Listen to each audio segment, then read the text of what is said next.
Namaskar class, this is Jagan Devashi. Today topic is registration of firm.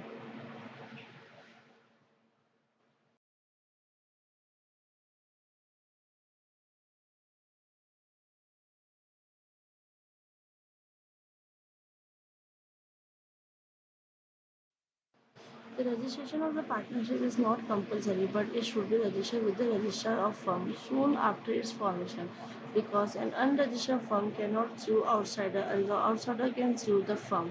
A partnership firm can be registered by providing the following information to the registrar of firm: the name of the firm, the principal place of the business of the firm, the names and address of the partner, the names of the place where the firm has its branches, date of the commencement of the business of the firm,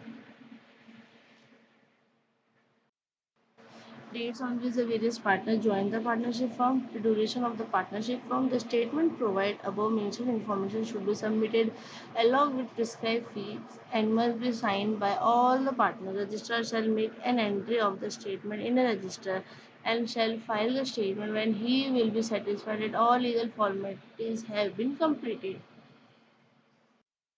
Effect of non-registration of firm. If a partnership firm is not registered, then the firm and partner will have to be deprived of the following advantage. The firm cannot file a suit against a third party. No partner can file a suit against other partner. The firm cannot file a suit against any partner. A partner cannot file a suit to enforce a right arising from the contract or conferred by the Partnership Act against the firm. Third party can file a suit against the firm to enforce their rights.